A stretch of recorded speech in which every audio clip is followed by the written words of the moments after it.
উপকূলের দিকে এগোচ্ছে ঘূর্ণিঝড় রিমাল। মোংলা পায়রা বন্দরে 10 নম্বর মহাবিপদ সংকেত, উত্তাল সমুদ্র, 10 ফুট জলোচ্ছ্বাসের আশঙ্কা।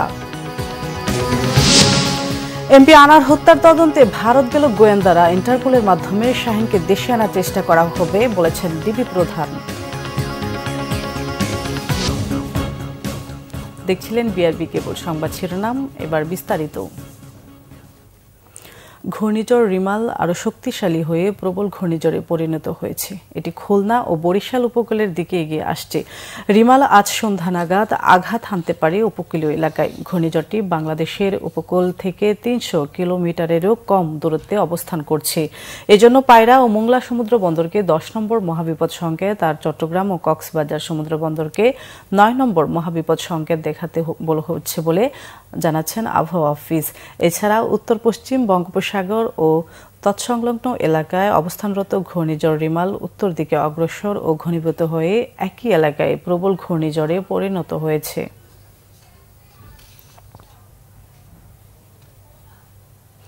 এদিকে ঘূর্ণিঝড় রিমালের প্রভাবে উপকূলীয় জেলাগুলোতে বৃষ্টি হচ্ছে, বইছে ধমকা হাওয়া। বন্ধ রয়েছে মোংলা বন্দরের স্বাভাবিক কার্যক্রম। তবে স্লাইকুন শেল্টারগুলোতে এখনও কেউ আশ্রয় নেয়নি। উপজেলা প্রশাসনের পক্ষ থেকে খোলা রয়েছে আলাদা 2টি কন্ট্রোল রুম। এখন পর্যন্ত ঘূর্ণিঝড় রিমালের কোনো প্রভাব পড়েনি বন্দর নগরী চট্টগ্রামে।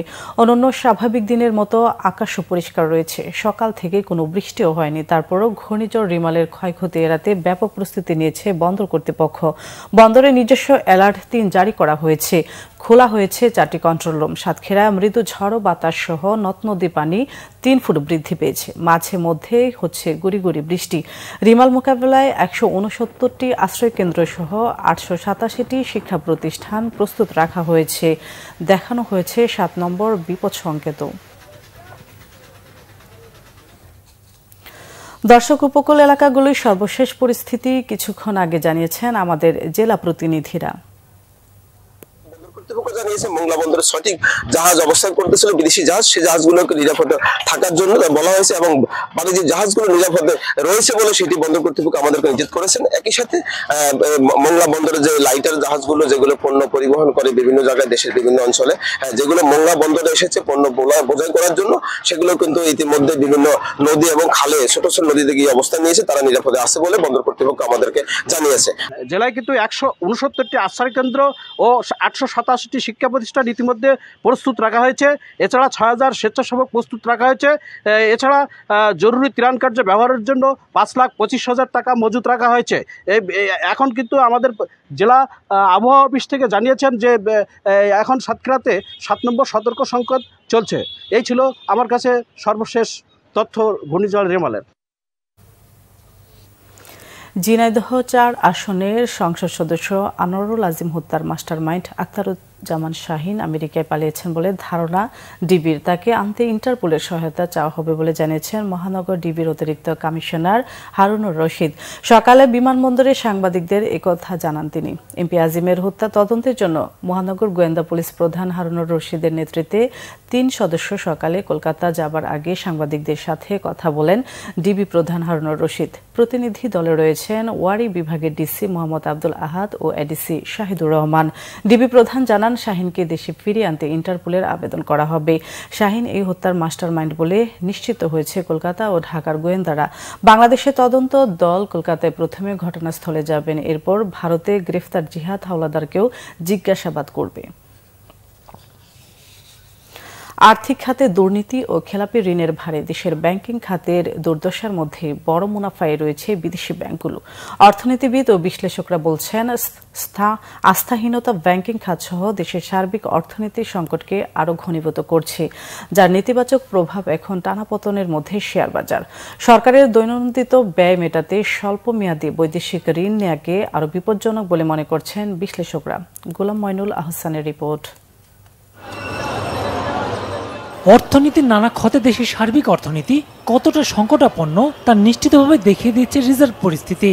মাত্র 2.5 বছরের ব্যবধানে ব্যবহারযোগ্য রিজার্ভ $48 বিলিয়ন থেকে নেমে গেছে 13 বিলিয়নে। আর ডুবতে বসা ব্যাংকিং খাতকে বাঁচাতে একীভূতকরণের পথে হাঁটছে সরকার। এরই মধ্যে 4 ব্যাংকের মধ্যে সই হয়েছে চুক্তি। ব্যাংকিং খাতে যে বড় অব্যাহত ক্ষরণ সেটাও কিন্তু কোনোভাবে হ্রাস টানা যায়নি। সিপিডিতেই বলা হয়েছে যে প্রায় 5,18,000 কোটি টাকার মতো অনাদায়ী রয়ে গেছে। ঋণ প্রাপ্তির ক্ষেত্রেও আমরা উত্তর কিন্তু আমাদের চ্যালেঞ্জ বাড়ছে। এখন আস্তে আস্তে আমাদের উচ্চ সুদের ঋণের দিকে যেতে হচ্ছে। আগে যেগুলো স্বল্প সুদ যেগুলো পাওয়া যেত সেগুলো কমে যাচ্ছে, যার সাথে ব্যয়বহুল ঋণ নিতে হচ্ছে। আমার ইম্পোর্ট কমে যাচ্ছে, এই যে রিজার্ভ কমার কারণে ফ্যাক্টরিতে উৎপাদন কমে যাবে, ইনভেস্টমেন্ট কমতেছে, কনজাম্পশন কমতেছে। তো এই যে শেয়ার বাজারের কোম্পানিগুলো তো ইনকাম করে ইকোনমি থেকে, তাহলে শেয়ার বাজারের কোম্পানিগুলোর আর্নিংস কমে যাবে, এবার যাচ্ছেও। দেশের ব্যাংকগুলোর চরম আস্থা সংকটে আমানতকারীরা এখন বিদেশি ব্যাংকের দিকে ঝুঁকছেন। 12-13টা ব্রাঞ্চ নিয়ে ফরেন ব্যাংক, স্ট্যান্ডার্ড চার্টার নাম ধরেই বলি, 3,000 কোটি টাকা তাদের নেট প্রফিট। আর কয়েকশো ব্রাঞ্চ নিয়ে বাংলাদেশে best of the best bank যেগুলো বলি, তাদের সর্বোচ্চ মুনাফা হচ্ছে 700 থেকে 800 বা 900 কোটি টাকা। তো ওরা কয়েকটা ব্রাঞ্চ, এর অর্থটা কি? মানুষ ওদের কাছে সুদ চাইছে না, রেট অফ মানে সুদের হার চাইছে না, শুধু কনফিডেন্সের কারণে, বিশ্বাসের কারণে টাকা রেখে আসছে। ওইসব ব্যাংক আবার ওই যে আমাদের দুস্থ ব্যাংকগুলো যাদের লিকুইডিটি শর্টেজ, তাদেরকে লোন দিচ্ছে। বিদেশি ঋণ নেওয়া ও ব্যবহারের ক্ষেত্রে সতর্ক হবার কথা বলছেন বিশ্লেষকরা। দীর্ঘমেয়াদী প্রকল্পের জন্য ঋণগুলো নেওয়া হতো, যাতে এগুলো ইনভেস্টমেন্ট হতো। কিন্তু এখন যেটা হচ্ছে, সরকার তার ডে টু ডে যে কস্ট বা সেটা মেটানোর জন্য নিচ্ছে, যেটা আরও বেশি ভয়ঙ্কর। আর্থিক খাতের যে ক্ষরণ বা বৈদেশিক লেনদেনের ক্ষেত্রে যে আমাদের দুর্বলতা বা অসহায়ত্ব তৈরি হচ্ছে, 48 বিলিয়ন থেকে কমে এখন $13 বিলিয়ন ব্যবহারযোগ্য অ্যামাউন্ট থাকা, কিন্তু ইনফ্যাক্ট আসলে এর সঙ্গে যদি অনাদায়ীগুলো যদি যোগ করেন, তাহলে তো আমি বলবো যে এটা আসলে এক অঙ্কের ঘরে রয়েছে এই পরিমাণটি। এখন কম প্রয়োজনীয় সরকারি ব্যয় আপাতত না করার পরামর্শ দিচ্ছেন অর্থনীতিবিদরা। প্রকল্প ব্যয় সেগুলোকে কমিয়ে আনা। গোলাম মনিরুল হাসান, বাংলা ভিশন, ঢাকা। এই ছিল এখনকার মতো। পরের সংবাদ সকাল 11টায় দেখার আমন্ত্রণ রইল। এছাড়া বাংলা ভিশন সংবাদ ও সংবাদ সংশ্লিষ্ট অনুষ্ঠান দেখতে ভিজিট করুন www.bvnews24.com ও facebook.com/banglavisionnews এবং সাবস্ক্রাইব করুন youtube.com/banglavisionnews। এতক্ষণ সাথে থাকার জন্য ধন্যবাদ।